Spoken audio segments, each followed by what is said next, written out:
शांत हूँ जिनके गुणों के गान में समान महान जिन विचरे हमारे ध्यान। जगत कलश में ये बात कह दी थी कि अज्ञानी आत्मा स्वभाव को न जानने के कारण रागादि भावों का कर्ता होता है।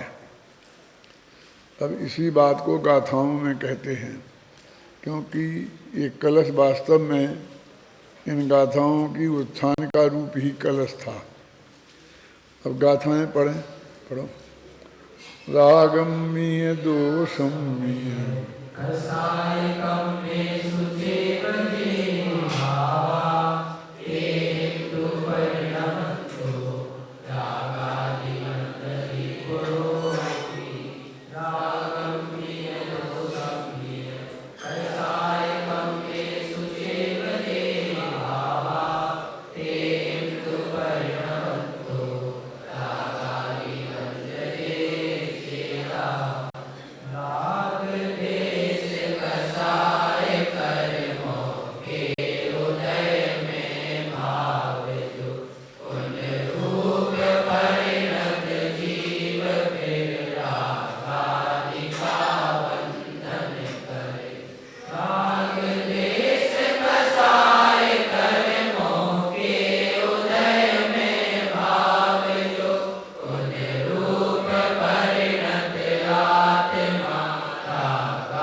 दो गाथाएं लगभग समान हैं। ध्यान दें तो 1.5 पंक्तियां तो दोनों की बिल्कुल एक सी हैं और अंतिम पद में पहली गाथा में 81वीं गाथा में है बंधदि पुणोवी और इसमें है बंधदे चेदा। बस इतना अंतर है, बाकी की बिल्कुल एक सी हैं। भाव भी लगभग दोनों का एक सा ही है कि अज्ञानी किस प्रकार कर्मों को बांधता है। तो कहते हैं राग में द्वेष में, ये राग द्वेष कसाय कर्म है, इनमें जब ये आत्मा इन रूप परिणमित होता है, पहले कर्म के उदय से और वर्तमान में वो नए नए रागों को उत्पन्न करता है। मतलब द्रव्य कर्म को बीच में इन्होंने थोड़ा गौण किया है,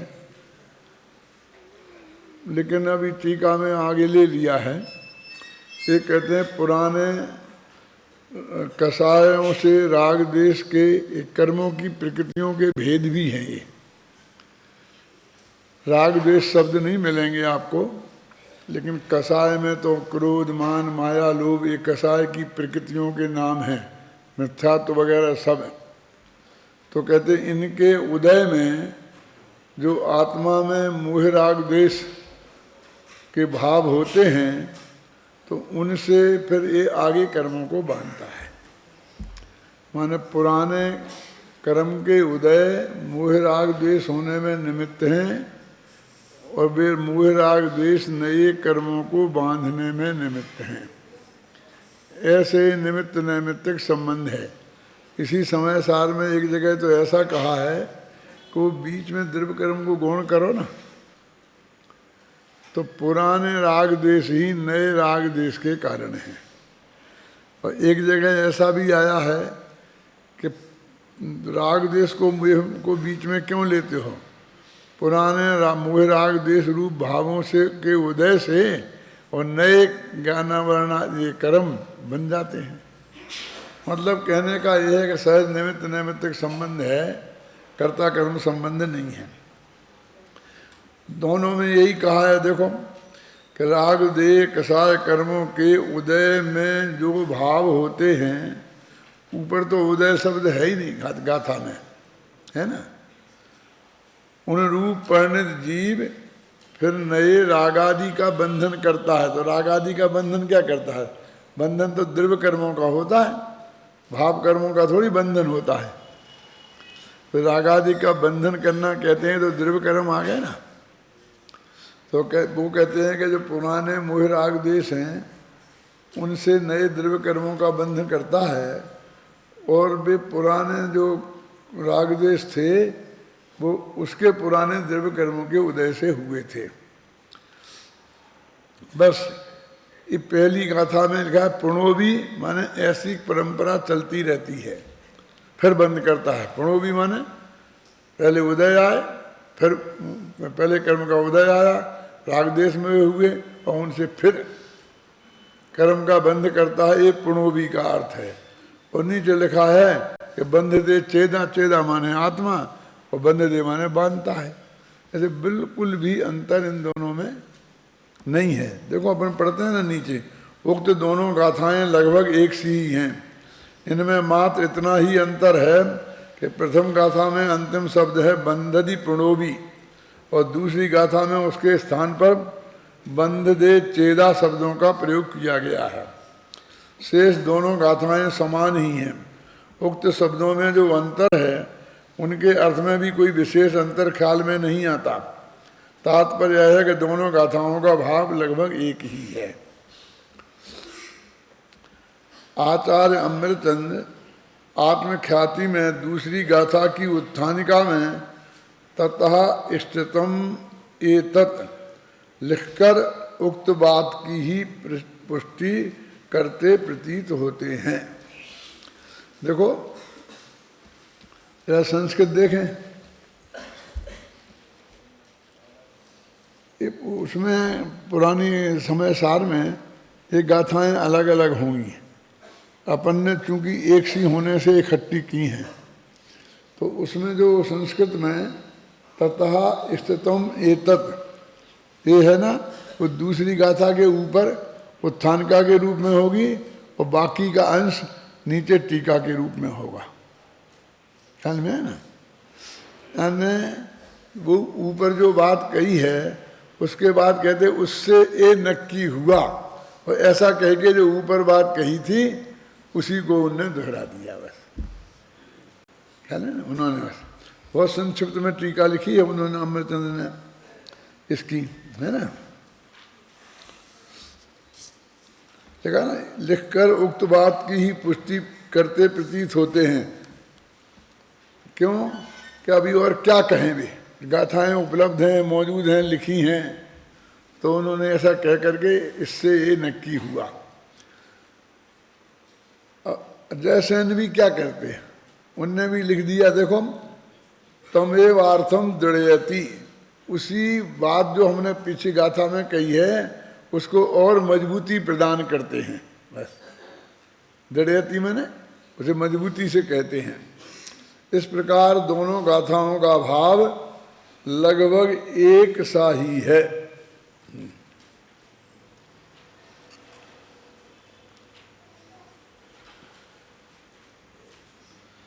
यहाँ नीचे देखो, यद्यपि आचार्य जयसेन ने भी इन गाथाओं का अर्थ आत्मख्याति के अनुसार ही किया है, तथापि किंच विस्तरः लिखकर एक बात की ओर विशेष ध्यान आकर्षित किया है। किंचे बिस्तरा, किंचे बिस्तरा माने बिस्तर लगा दिया ऐसा नहीं, किंचे माने दूसरी बात यह है जो थोड़ी सी विस्तार से हम कहते हैं, है ना? क्या कि जहाँ हम राग देश मोह शब्दों का प्रयोग करते हैं वहाँ मोह शब्द का अर्थ मिथ्यात्वादि जनक दर्शन मोह लेना चाहिए, और राग देश शब्दों से क्रोधादि कषायों का उत्पादक चारित्र मोह लेना चाहिए। यानी मैंने कल बता दिए थी ये बात कि जो अपन बार बार गहराते हैं ना कि 25 कषाएँ राग देश रूप ही हैं, वो यहाँ पर जयसेनाचार्य ने अपनी मूल संस्कृत टीका में लिखी हैं। किसी को आगम प्रमाण चाहिए हो तो उनके लिए यहाँ उपलब्ध है। यहाँ शिष्य प्रश्न करता है कि मोह शब्द से मिथ्यात्वादि का जनक दर्शन मोह लेने में तो कोई आपत्ति नहीं है, किंतु राग देश शब्दों से चारित्र मोह को कैसे लिया जा सकता है? शिष्य के प्रश्न का उत्तर देते हुए आचार्य देव कहते हैं कि चारित्र मोहिनी कर्म दो प्रकार का होता है, कषाय वेदनीय और नो कसाय वेदनी है। ये सब जरा नए सुन रहे होगे, हालांकि तत्वा सूत्र में ये सब बातें हैं। कसाय वेदनी माने 16 कसाय हैं, और नो कसाय वेदनी माने नो कसाय, बस, है ना। कसाय वेदनी नामक चारित्र मोह में देश के उत्पादक होने से क्रोध और मान द्वेष रूप हैं, तथा रागोत्पादक होने से माया और लोभ राग रूप हैं। नो कसाय वेदनी नामक चारित्र मोहिनी में रागोत्पादक होने से स्त्री वेद, पुरुष वेद, नपुंसक वेद, हास्य और रति, ये 5 नो कसाय राग रूप हैं। और देश की उत्पादक होने से रति, शोक, भय, जुगुप्सा, ये 4 नो कसाय द्वेष रूप हैं। इस प्रकार के अभिप्राय से मोह शब्द से दर्शन मोह यानी मिथ्यात्व कहा जाता है, और राग देश शब्दों से चारित्र मोह कहा जाता है। यह बात सर्वत्र ही जानना चाहिए। इसमें ज़्यादा व्याख्यान करने को कुछ है नहीं, क्यों अपनी पंच कल्याणक प्रतिष्ठा महोत्सवों में और कई प्रकरणों में इस बात को 25 दफ़े कहते रहे हैं कि 25 कसाओं को हम 2 भागों में बांट दें तो ये राग और द्वेष में आ जाती हैं, और भेद करें तो 25 कसाएँ हो जाती हैं। उसी बात को जयसेनाचार्य ने यहाँ पर अपनी टीका में लिख दिया है।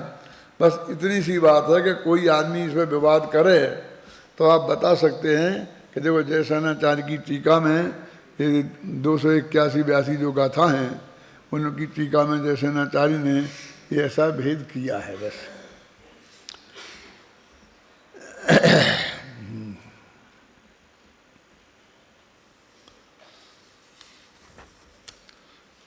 अब इसमें कुछ है नहीं ज़्यादा कुछ कहने के लिए, है ना। अब जो प्रकरण बदलता है एकदम। अब कल से आप जो पाठ करें गाथा का, वो 283 से करना शुरू, और कलश तो उसके बाद है ही नहीं, तो इसी के बाद के कलश करना, क्योंकि अब ये प्रकरण यही चलेगा। और मेरा भरोसा है कि एक बंद अधिकार अपन देवलाली जाने के पहले 7 तारीख तक इसे समाप्त कर लेंगे। अब आगामी गाथाओं द्वारा यह समझाते हैं कि भगवान आत्मा रागादि भावों का अकारक किस प्रकार से है। ये भगवान आत्मा रागादि का कर्ता नहीं है, वो बता दिया था, ज्ञानी नहीं है, अज्ञानी है। अब उसी बात को विस्तार से आगे बात करते हैं।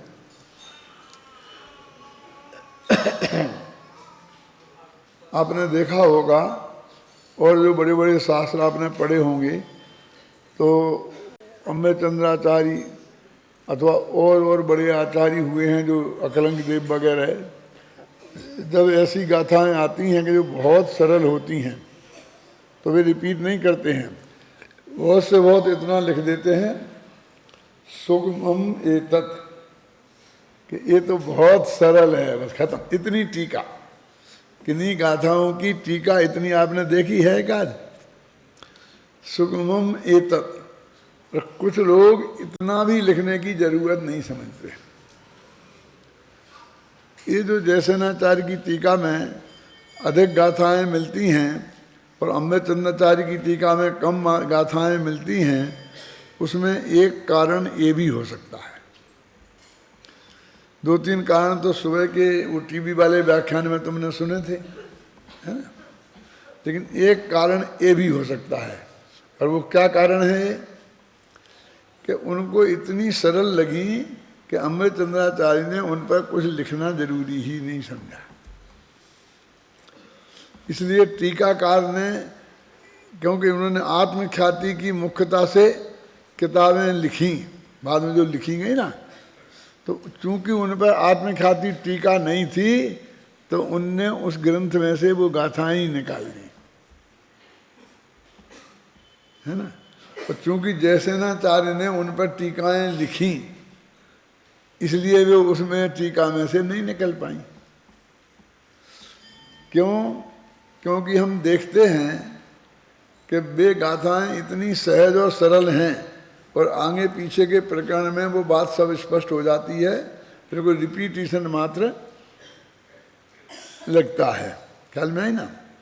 अपनी ये जो टीका है, अनुशीलन तो है ये टीका, जो किताब आपके पास है, तो इसमें और सब बात कई विशेषताओं के साथ में एक विशेषता ये भी है कि जैसे इनकी टीका में जो गाथाएं हैं, वो पुरानी जो टीका है ना अपनी जयचंद जी छाबड़ा की, उसमें बे गाथाएं नहीं हैं, और इस टीका में आपको बे गाथाएं भी देखने में मिल जाएंगी, पर बीच बीच में वो गाथाएं भी आई हैं।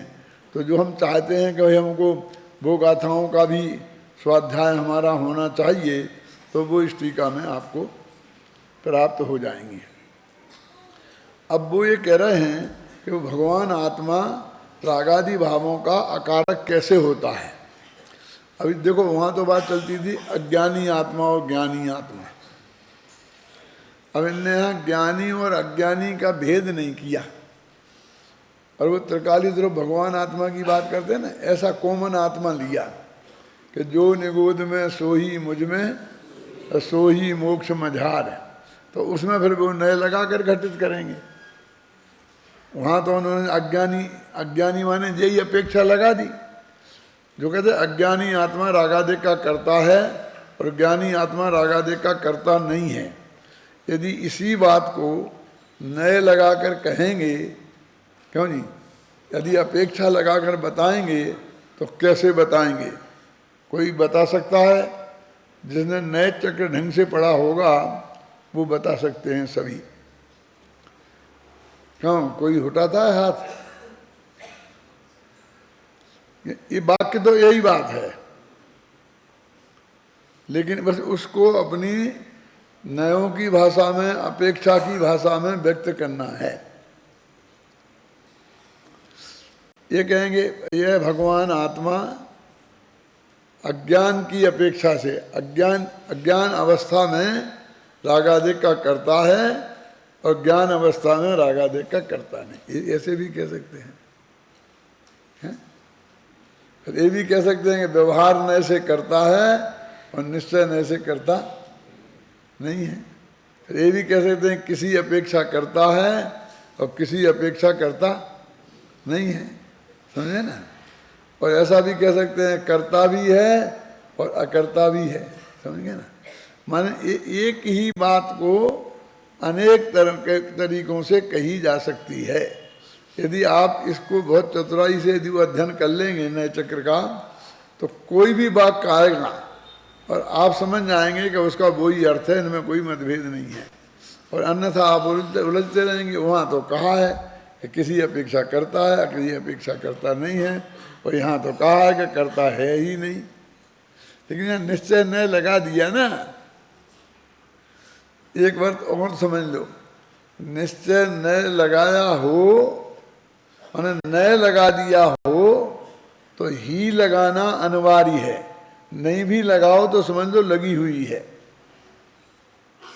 और नए नहीं लगाया हो आपने तो भी लगाना अनिवार्य है, और नहीं भी लगा पाए हो तो लगी हुई है। संबंध भद्र कहते हैं ना, क्योंकि हम शायदवादी हैं ना, तो कहीं छंद के अनुरोध से जगह नहीं हो और हम नहीं लगा पाए तो भी तुम लगी हुई ही समझना। समझे ना? अब ये क्यों है ऐसा?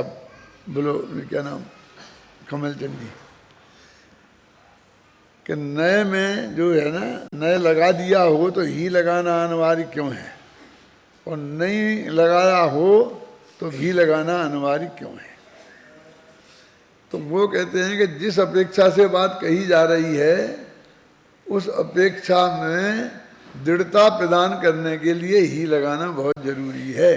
तो उसमें भी कोई नहीं वो है भी करता है भी नहीं भी, ऐसा नहीं। भगवान द्रव्य दृष्टि से नित्य ही है, ऐसा ना नित्य भी है, नित्य भी, ऐसा ना कर दे। तो यदि उनने यहाँ पर अपेक्षा भी लगा दी और वहाँ भी लगा दे तो हो जाएगा कबाड़ा। और यदि नहीं लगाई है यहाँ अपेक्षा तो फिर भी लगाना जरूरी है। ये जो भी लगाते हैं ना, उसे अपने न्याय की भाषा में प्रमाण सप्तभंगी कहते हैं, और जहाँ ही लगाते हैं उसे नए सप्तभंगी कहते हैं। तो स्याद अस्ति, स्याद नास्ति और स्याद अस्त्यैव, ऐसा प्रयोग करते हैं ना, अस्त्यैव नास्त्यैव।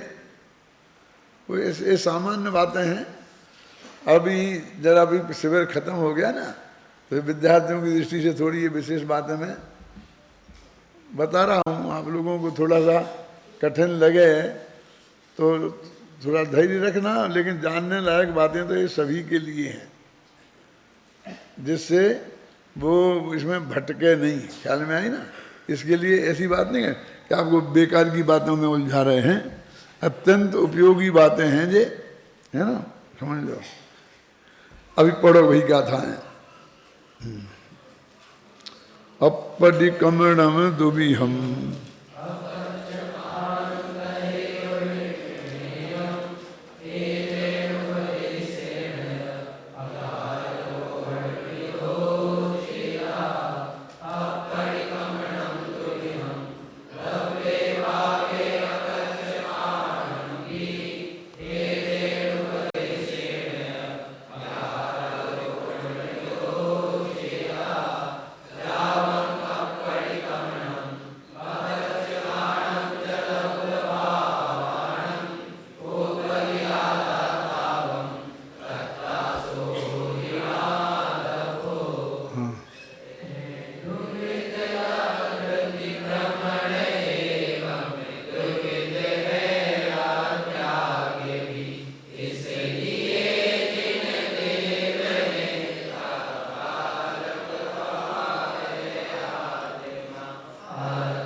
दूसरी पंक्ति में तकलीफ हो रही है ना बोलने में, है?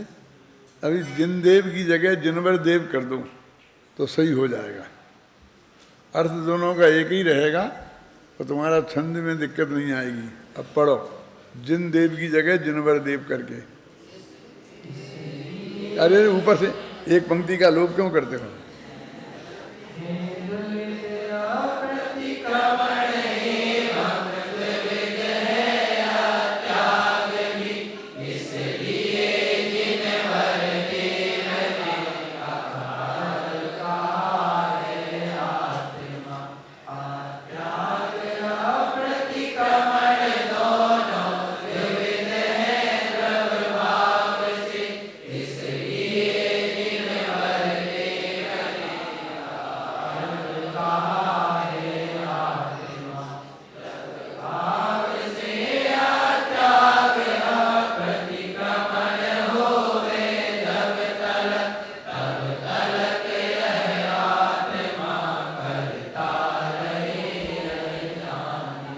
अकारक में जो आ है ना,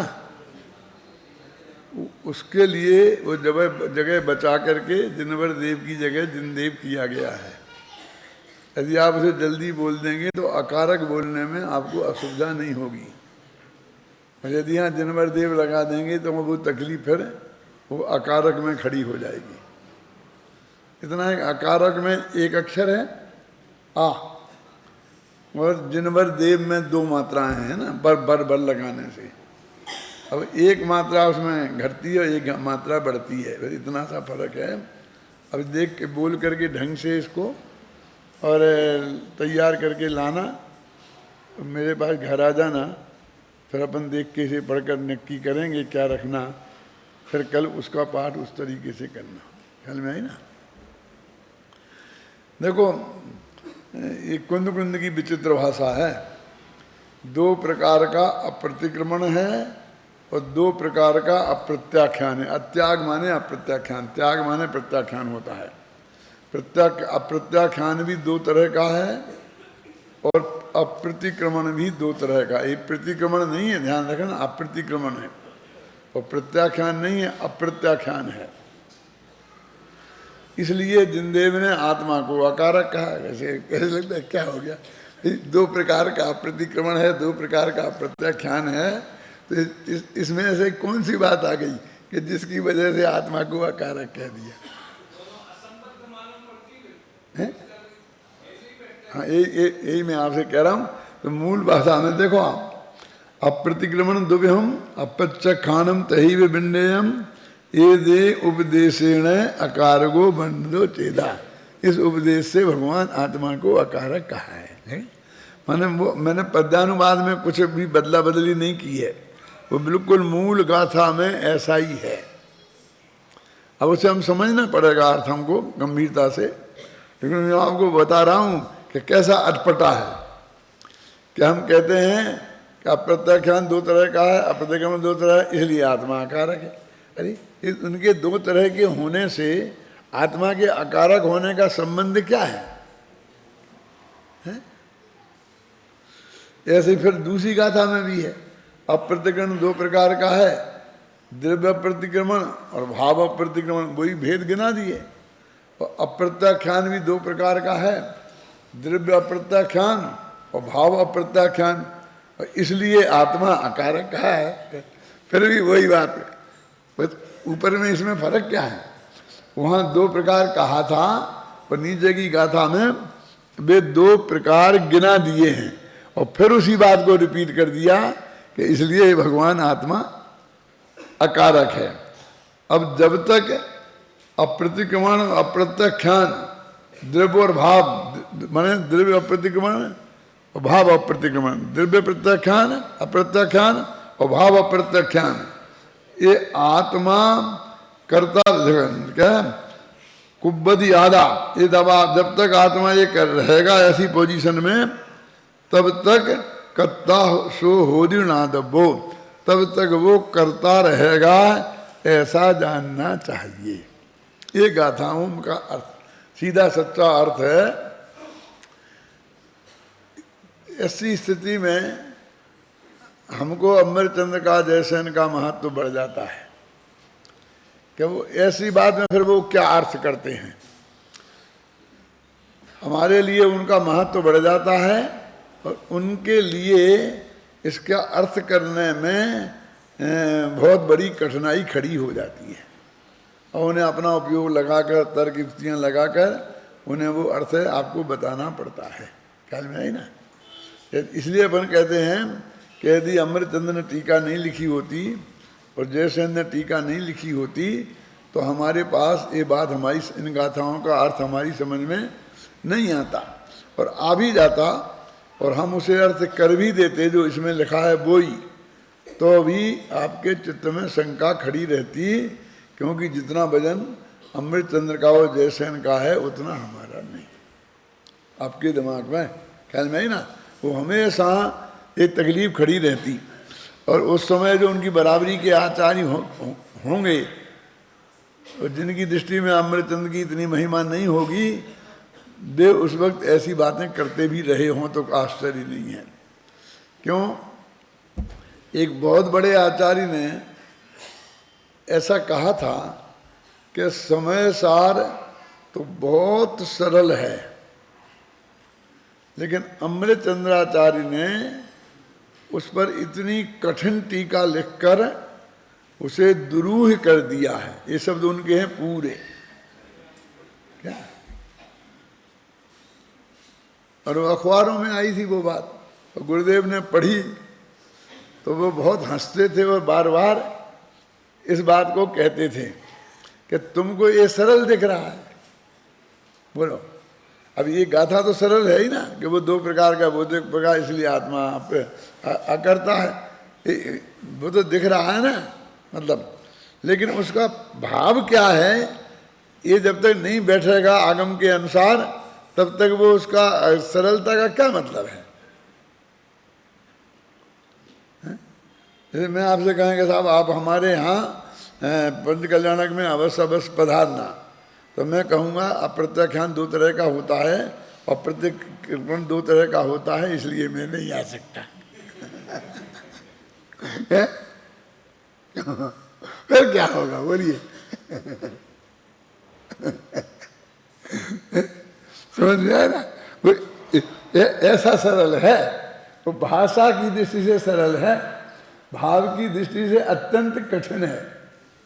एक जगह नहीं, कई जगह ऐसी बातें हैं ना, जैसे व्यवहारेण बदस्यति जीवस्य चरित्र दंशनम नाणम और न विनाणम न चरित्रम न दंशनम जानगो शुद्धो। व्यवहार ने कहता है कि आत्मा के ज्ञान है, दर्शन है, चारित्र है, और फिर न ज्ञान है न दर्शन है, चारित्र है, इस निश्चय नहीं कहता। अब ना ज्ञान है, क्या नहीं है, कैसा नहीं है, हैं? बिल्कुल ऐसा लिख दिया ना ज्ञान है, न दर्शन है, न चारित्र है। अब यहाँ पर वो ज्ञान दर्शन चारित्र तीनों हैं, अभेद रूप से हैं, और उनके भेद का निषेध है। ये कौन बताता, मैं आप बताऊं, अम्बेचंद नहीं होते तो। और हम अपन तो यहाँ कहते कि अपन को तो गुरुदेव नहीं होते तो कौन बताता है? और वे लोग, जो लोग ऐसी बातें करते हैं, सचमुच उनकी दृष्टि में समय सार का मर्म नहीं आया है ख्याल में। ये कोई आलोचना नहीं कर रहे और ना अभिमान कर रहे हैं, लेकिन वस्तु स्थिति वास्तव में ऐसी है। दिल्ली में गुरुदेव श्री पधारे थे और वो रोजाना 1-2 मंदिरों के दर्शन करने जाते थे सुबह। तो एक दिन जिस मंदिर में जा रहे थे, उस मंदिर में ज्ञानमती माता जी का चौमासा था शायद, वे वहाँ ठहरी हुई थी। तो उन्हें पूरी तैयारी की थी कि यहाँ अपन उनसे चर्चा करेंगे। तो ऐसा वो बीच में, जो मंदिर के बीच में चौक होता है ना, उस चौक में उन्होंने अच्छी खूब लंबी स्टेज लगा के और उस पर बैठ कर, और वे ऊपर तो वो बैठ गई थी और नीचे कोई कुर्सी मुर्सी कहीं कुछ रखी नहीं थी, और ऐसी सब तैयारी से वो बैठी थी। जब पूज्य गुरुदेव श्री उस मंदिर के दर्शन करने के लिए जा रहे थे, तो मैं भी वहाँ जो अपने थे ना, सुरेंद्र कुमार जी ताऊ जी बोलते, उनके घर ठहरा था।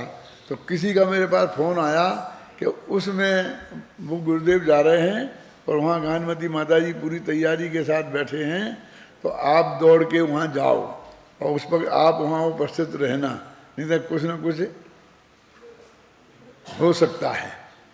तो हम पहुँच गए वहाँ, पहुँच गए। अब गुरुदेव श्री दर्शन करके आए और फिर वो निकले तो माता जी ने बोला इधर आओ इधर आओ इधर आओ इधर। फिर वहाँ चले गए तो वो वहाँ ऐसे खड़े हो गए, क्योंकि बैठने की तो कोई जगह थी नहीं। उनकी उम्र ऐसी नहीं थी कि वो ज़मीन पे बैठ सकें। बैठ जाते तो फिर उठ नहीं पाते। आषाढ़ के महीने की दुबली गाय के समान होती है हमारे बुढ़ापे की हालत। हम भी नीचे बैठ जाएं तो फिर खड़े नहीं हो सकते आसानी से, फिर तो आदमी को उठाना पड़ता है, मैंने किसी न किसी का सहारा लेना पड़ता है, तब खड़े हो सकते हैं। इसलिए बैठने का तो सवाल नहीं था। और ज़मीन पे बैठने का कोई श्रोता लोग बैठे होते तो बैठ भी जाते, कोई था ही नहीं, बसात भी नहीं थी। तो उनके पास खड़े होने के अलावा कोई चारा नहीं था। ये उनका चाहे विवेक कह लें ज्ञानमती जी का, चाहे अविवेक कह लें, कि जब भी किसी उनसे बात करना चाहती थी तो वहाँ उनके लायक बैठने लायक व्यवस्था भी होनी चाहिए थी ना। तो वे गुरुदेव ऐसे सहारा लेके उसी स्टेज का जिस पे वो बैठी थी ऐसे टिक के ऐसे खड़े हो गए, और हम भी जाके बगल में खड़े हो गए सब। अब उन्होंने ज्ञानमती माता जी ने बोलना शुरू किया, इसका फलानी गाथा का क्या अर्थ है, यहाँ से क्या है, यहाँ से क्या है, ऐसे क्या है, ऐसे क्या है, ऐसा। तो वो गुरुदेव बिल्कुल नीची निगाह किए, उनकी आंख से आंख नहीं मिला रहे थे, और वो कहें माता बाद में बात थी पार पड़े एम न थी। बहुत गंभीर अर्थ है, बहुत गंभीर है, गंभीर है। खड़े खड़े ऐसी बात नहीं हो सकती, वो समझना हो। नहीं, हमने भी स्वाध्याय किया, ज्ञानमती बोलती, हमने भी पढ़े हैं, हम भी जानते हैं, हम भी उसकी गंभीरता को जानते हैं। आप बोलिए तो, आप बोलिए तो नहीं, नहीं माता, नहीं माता, ऐसे ही कहते रहे क्या है? बोले, और बस फिर थोड़ी देर में हमसे बोले चलो, और उठ के चले जाए, हम निकल आए। हम बड़े 30 मार खां बन के गए थे लेकिन कोई जरूरत ही नहीं बनी। वो इतने महापुरुष थे, अपने तरीके से किसी चीज को निपटना हो तो जानते थे। कैसे कोई जबरदस्ती लड़ लेगा? टोडामल जी ने लिखा ना कि सामने वाला लड़ेगा लेकिन हम नहीं लड़ेंगे तो क्या करें, ऐसा लिखा है। ऐसा उन्होंने कहा कि तुम ऐसी बात कह रहे हो तो झगड़ा हो जाएगा। तो उन्होंने कहा हम क्या करें? यदि हम शराब का निषेध करें, टोडामल जी के शब्द बोल रहा हूँ मोक्ष मार्ग प्रकाशक में, और कलाल को बुरा लगे, कलाल समझ गए, और जुआ का निषेध करें तो जुआरी का अड्डा चलाने वाले का को बुरा लगे, क्यों? तो हम क्या करें? हम तो निषेध किए बिना रह नहीं सकते। जो भी आत्मार्थी हमारे पास आएंगे तो उन्हें बताएंगे कि ये बहुत गंदी चीजें हैं, इसमें नहीं पढ़ना चाहिए। उसमें यहाँ तक लिखा है कि यदि कोई वेश्या सेवन का निषेध करे और वेश्या को बुरा लगे तो उसके लिए हम क्या कर सकते हैं? हम तो कहेंगे। तो उन्होंने कहा बे आपसे लड़ेंगे।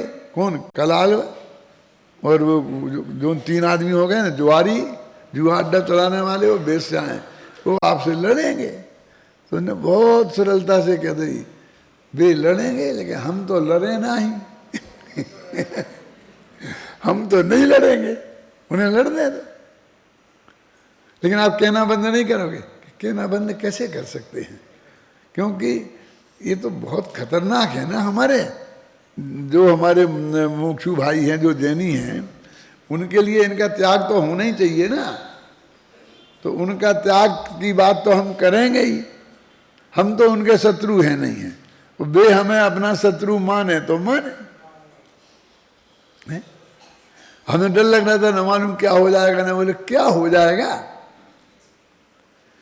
इनने कह दी ना कि बहन ऐसे खड़े खड़े इतनी गहरी तत्व चर्चा संभव नहीं है। अब कितनी तरकीब से उनने कह दिया कि यदि हमसे चर्चा करनी थी तो कम से कम बैठने की व्यवस्था तो करती। क्या पाटनी जी तुमने क्या सोचा था? तुमने ये तो कही नहीं कि हमारे बगल में ऊपर आके बैठ जाओ। ऊपर चढ़ भी नहीं सकते थे, इतना ऊंचा स्टेज था, जैसे जो टेबल होती ना ऐसा है, और नीचे कोई व्यवस्था नहीं करी। तो बात तो हम खड़े रहेंगे और तुम बैठी बैठी रहोगी, क्यों?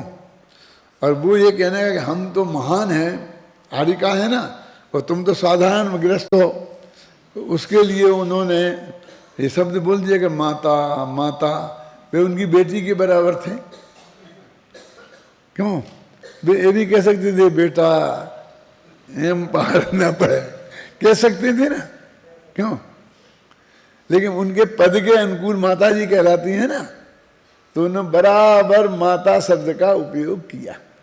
देखो इन महापुरुषों के जीवन की एक एक कदम से हमको कुछ सीखने को मिल सकता है कि साहब ऐसा हो जाएगा तो हम क्या करें? क्या करेंगे? हमको क्या करना है? क्यों करेगा तो वो जो कुछ उसे करना है। हम तो शांति से भगवान के दर्शन करने गए हैं और दर्शन करके लौट आएंगे। क्यों? आपका प्रवचन नहीं होने देंगे तो नहीं करेंगे, फिर हो गया। क्यों? फिर और क्या करेंगे? समझ गए ना आप? ये कितना सीधा सरल रास्ता है। देखो अभी अपना पढ़ते हैं जो इनकी अटपटी भाषा का अर्थ कैसा करते हैं अमृतचंदाचारी, कैसे हमारे सवाचारी करते हैं। देखो पहले तो ये समझ ले लो कि प्रत्याख्यान और प्रतिक्रमण क्या चीज है। अभी तो हम यही नहीं जानते, हम तो समझते हैं वो किया जाता है, कुछ ऐसा होता है जो मंदिर में बैठ के करते हैं और प्राकृत भाषा में एक पंडित बोलता रहता है और सब लोग सुनते रहते हैं, आड़म ताड़म कुछ, और उसको प्रतिक्रमण कहते हैं, उसी को प्रत्याख्यान कहते हैं। अभी तक तो हम सब लोग यही जानते हैं ना। और भूतकाल संबंधी दोषों का परिमार्जन प्रतिक्रमण है और भविष्य में दोषों का नहीं होने देने का संकल्प वो प्रत्याख्यान है। प्रतिक्रमण का नहीं होना अप्रतिक्रमण है और प्रत्याख्यान का नहीं होना अप्रत्याख्यान है। ये जो प्रत्याख्याना वर्ण कर्म है, अप्रत्याख्याना वर्ण कर्म है, उसमें भी समझते हो कुछ कि वो कसाएं होती है ना 4 प्रकार की, प्रत्याख्याना, अनंतानुबंधी और संजुलन, है ना। लेकिन मैं पूछता हूँ कि 4 प्रकार की कसाएं होती हैं, तो एक तो अनंतानुबंधी और एक संजुलन, और दोनों में प्रत्याख्याना वर्ण अप्रत्याख्याना वर्ण क्यों लिखा? इनमें भी आवरण आवरण लिखते कि उनको भी नहीं लिखते। वे ज्ञानावरण और दर्शनावरण, वो मोहिनिया वर्ण नहीं है, वो मोहिनी है, वेदनी है, वेदनीय वर्ण नहीं है। ठीक, इसमें क्या है? नाम है कि किसी के में चंद लगता है, किसी के में लाल लगता है, क्यों? कोई रतन चंद कहता है, कोई रतन लाल कहता है? उसमें क्या है? अरे है ज्ञान और दर्शन पर आवरण होता है, समझे ना, इसलिए वो ज्ञानावरण और दर्शनावरण कर्म है। ऐसे ही प्रत्याख्यान और अप्रत्याख्यान पर आवरण होता है, इसलिए वो प्रत्याख्याना वर्ण और अप्रत्याख्याना वर्ण है। अनंतानुबंधी पे आवरण नहीं होता है, क्या करे? संजुलन पे आवरण है कि हाँ है। आप जानते प्रत्याख्यान माने क्या है? त्याग। तो अप्रत्याख्यान माने क्या? त्याग है। अरे भाई उसमें क्यों घबराते हो? लेकिन ऐसा नहीं है। प्रत्याख्यान माने त्याग और अप्रत्याख्यान माने थोड़ा भी त्याग नहीं होना। आप सुने ना, आ लग गया ना, तो आ 2 अर्थों में लगाया जाता है। और आज मेरा सारा व्याकरण ही पढ़ाने में जा रहा है, ऐसा लगता है। क्या? प्रत्याख्यान एक ईसद अर्थ में, एक नेगेटिव अर्थ में। इन नए समास का प्रयोग होता है ना, समास होते हैं ना, उसमें एक तत्पुरुष नाम का समास होता है। और तत्पुरुष समास में एक नए समास होता है, समझते जान सुना? तो कोई शब्द होता है, तो ज्ञान ये शब्द है ना, अब इसमें हमने आ लगाया तो अज्ञान होगा ना। तो इस अज्ञान के 2 अर्थ होते हैं कि ज्ञान नहीं होना और गलत ज्ञान होना, कम ज्ञान होना, ये भी इसके अर्थ होते हैं, समझ गए ना आप? सर्वा सिद्धि पढ़ी है? हाथ उठाओ कितने लोगों ने पढ़ी है? क्या बात है, तुम्हारे कोई हाथ ही नहीं उठाते हैं? हाथों में लकवा लग गया क्या? उसमें आता है ना अनुदरा कन्या, क्यों? कि बिना पेट की कन्या। उदर माने पेट और अनुदरा माने बिना पेट की। तो बिना पेट की कन्या कहीं होती है, तो उसका क्या अर्थ हुआ? छोटा पेट। तो छोटा पेट का मतलब क्या हुआ? कि तोंद नहीं निकली है। आप समझ गए ना? माने पतली कमर। अनुदरा कन्या का अर्थ होता है पतली कमर वाली, समझ गए अब आप? पूज्यपाद स्वामी ने दिया ये उदाहरण, और हमने तो उसे 12 वर्ष की उम्र में पढ़ा था, अनुदरा कन्या, समझ गए आप? तो ऐसे ही प्रत्याख्यान माने त्याग। तो जो कसाय त्याग नहीं होने दे उसका नाम है प्रत्याख्यान कसाय, और जो कसाय थोड़ा भी त्याग नहीं होने दे उसका नाम है अप्रत्याख्यान कसाय। अपन तो समझेंगे कभी तो त्याग होने दे वो अप्रत्याख्यान है, ऐसा नहीं है। शांतिलाल जी समझ में आ रही बात क्या? नहीं क्या हुआ? आप लोगों की समझ में आ रही ना? प्रत्याख्यान माने त्याग। तो जो कसाय त्याग नहीं होने दे तो प्रत्याख्याना वरण है, वो त्याग नहीं होने दे। और फिर अप्रत्याख्यान कि जो थोड़ा भी त्याग नहीं होने दे उसका नाम है अप्रत्याख्याना वरण। इसलिए अणुवृत नहीं होने देती है अप्रत्याख्याना वर्ण कसाय, और महावृत नहीं होने देती है प्रत्याख्याना वर्ण कसाय। इतना तो आप जानते हैं ना। तो वो क्यों, आप समझ में आई ना।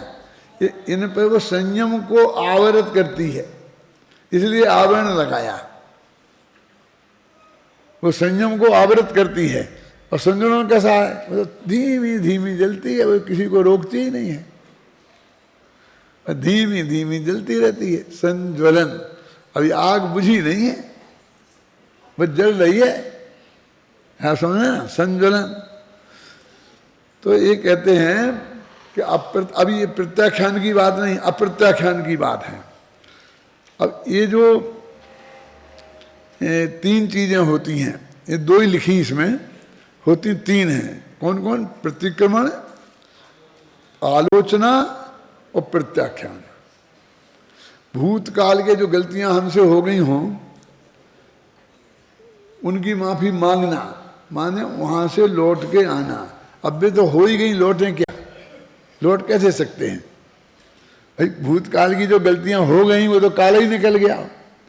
तो उनके लिए पछतावा, माफी मांगना, इसको बोलते हैं प्रतिक्रमण। समझ गया। और अब भविष्य में ऐसी गलतियां नहीं करेंगे, अभी हुई नहीं है ना, तो वहां माफी मांगने का तो सवाल ही नहीं है। लेकिन ऐसा संकल्प, ऐसी प्रतिज्ञा, उसका नाम क्या है? प्रत्याख्यान। तो भूतकाल की गलतियों का माफी मांगना और भविष्य में वे गलतियां नहीं होने का नाम प्रत्याख्यान। 2 ही निपट गए। अब वर्तमान तो एक समय का था, उन्होंने छुट्टी कर दी। आलोचना, कि वर्तमान में जो गलती हो रही उनके बारे में भी अपन को दुखी होकर निषेध अपने चित्त में होना, क्योंकि अब तो वो भी वर्तमान तो भूत जैसा ये हो ही गई ना। अब क्या करें, अब अपन पछताने के अलावा और क्या कर सकते हैं, बोलिए। तो अब 2 चीजें समझ में आ गई, प्रत्याख्यान और प्रतिक्रमण। तो वो कहते हैं कि जब अब इसके आगे की बात फिर कभी बताऊंगा। अब प्रतिक्रमण माने पुराने दोषों की माफी मांगना, और प्रत्याख्यान माने भविष्य में वे दोष नहीं करने देना। अब अप्रतिक्रमण माने पुराने गलती करना और माफी नहीं मांगना, यह है अप्रतिक्रमण। वो गलती करके माफी मांग लेना, वो है प्रतिक्रमण। अब वो कहते हैं एक तीसरी अवस्था होती है, वो क्या? कि गलती जीवन में होना ही नहीं, तो उसे क्या कहेंगे? प्रतिक्रमण कहेंगे कि अप्रतिक्रमण? समझ में आया ना? क्यों नरेश जी? अभी गलती हुई नहीं, भगवान आत्मा, आत्मा में लीन है, अब उससे कोई गलती हुई नहीं है, शुद्धोपयोग में लीन है। अब वो क्या प्रतिक्रमण करे, वो क्या प्रत्याख्यान करे? वो तीसरी असली भूमिका है, मोक्ष अधिकार में कहेंगे, इसके आगे ही आने वाला है वो अधिकार, मेरे बंद अधिकार चल रहा है, कि असली चीज तो वो है। लेकिन माफी मांगना माने प्रतिक्रमण करना, ये दुर्भाग्य है, समझना। और प्रतिक्रमण नहीं करना ये महादुर्भाग्य है। अप्रतिक्रमण महादुर्भाग्य है और अप्रतिक्रमण महान धर्म भी है, और दोनों के नाम है अप्रतिक्रमण। समझ लेना। क्यों लक्ष्मी, कुछ समझ में आया या नहीं आया? कि क्यों कि वो तो एक में तो गलती की और माफी नहीं मांगी तो महाअपराध हो गया ना, और गलती की और माफी मांग ली तो छोटा अपराध हुआ, क्यों गलती हुई थी ना, उसे निरपराध हम कैसे कहेंगे? और लेकिन गलती ही नहीं हुई इसलिए माफी भी नहीं मांगी, तो ये तो महान अच्छी दशा है ना। तो वो कहते हैं कि जहां पर हमने प्रतिक्रमण माने माफी मांगने को भी जहर कहा हो, तो वहां अपराध करके माफी नहीं मांगना वो अमृत कैसे होगा? तो तुम तो अमृत कह रहे हो उसे, अमृत कलश किसको? कि वो तीसरी जो अप्रतिक्रमण है वो तो अलग टाइप का है, उसमें तो गलती ही नहीं हुई हमसे, ऐसा है। अभी यहां उसकी चर्चा नहीं है, अभी यहां तीसरे की नहीं 2 की चर्चा है। कौन कौन सी? गलतियां हुई हैं और उनकी माफी मांगना। गलतियां हुई हैं उसका नाम अप्रतिक्रमण, और माफी मांगना माने प्रतिक्रमण, और भविष्य में गलती नहीं करने का संकल्प माने प्रत्याख्यान, और भविष्य में संकल्प नहीं लेना माने अप्रत्याख्यान। समझ गया? अब ये प्रतिक्रमण क्या है, इस शब्दों की रचना में थोड़ी विचार कर लेते हैं। अरे बहुत टाइम कितना हो गया, हो गया, अब बीच में तो नहीं छोड़ सकता। ये प्रतिक्रमण देखो, क्रमति है ना, आक्रमति, प्रतिक्रमति, जानते, समझ गए ना? गच्छति, आगच्छति, प्रत्यागच्छति, ये शब्द सुने होंगे ना। तो ये जो शब्दों के अंत में लगते हैं उन्हें प्रत्यय बोलते हैं, और जो शब्दों के शुरू में लगते हैं उन्हें उपसर्ग बोलते हैं। शब्दों पे भी उपसर्ग आते हैं, अगले मुनिराजों पे नहीं आते हैं। तो कहते उपसर्ग का क्या काम है? उपसर्गेण धात्वर्थो बलात् अन्यत्र नीयते। उपसर्गों के द्वारा धातु का अर्थ जबरदस्ती दूसरी जगह ले जाते हैं। अब गच्छति माने तो जाना होता है, अब गच्छति माने जाना होता है, तो आ उपसर्ग लगाया तो उसका अर्थ आना हो जाता है, आगच्छति। आ लगा दिया, अब उसमें प्रति और लगा दो, एक उपसर्ग और लगा दो, तो प्रत्यागच्छति हो जाएगा, उसका अर्थ लौटना हो जाता है। अब गच्छति में ना तो आ लगाओ और ना प्रति लगाओ, अब लगा दो, अब गच्छति, तो उसका अर्थ जानना हो जाता है। समझ गए ना? इस तरह उपसर्गों से शब्दों के अर्थ बदलते हैं। तो यह क्रमति माने जाना, फिर आक्रमति माने आना, और प्रत्याक्रमति माने लौटना।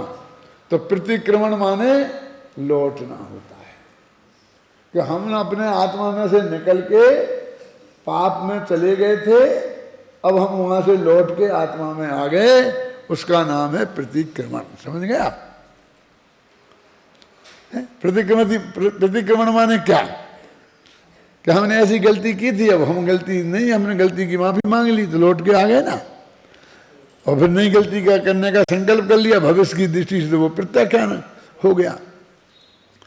तो वो कहते हैं प्रत्याख्यान भी दो तरह का होता है और प्रतिक्रमण भी दो तरह का होता है। एक द्रव्य प्रतिक्रमण, एक भाव प्रतिक्रमण, एक द्रव्य प्रत्याख्यान, एक भाव प्रतिक्रमण। यानी ये प्रतिक्रमण तेरे जीवन में हो जाए, ख्याल में आई ना, तो भगवान आत्मा पर का कर्ता नहीं होता है, अकारक हो जाता है। अभी तो इतने से ज़्यादा नहीं बढ़ूंगा, आगे कल बताऊंगा और विस्तार से कैसे हो जाता है। इसलिए आपकी समझ में आ गई ना कि जो पाप उसने किए थे, मेरा उद्देश्य पाप है, अब उनसे वो प्रत्याक्रमण हो गया, भविष्य में नहीं करने की बात आ गई, तो वो अकारक हो गया आत्मा, और अप्रतिक्रमण रह गया तो वो करता हो जाएगा। समझ गई ना? वो कैसे अकारक हो करता हो जाता है, थोड़ा नमूना बताया मैंने, अब बाकी की बात कल।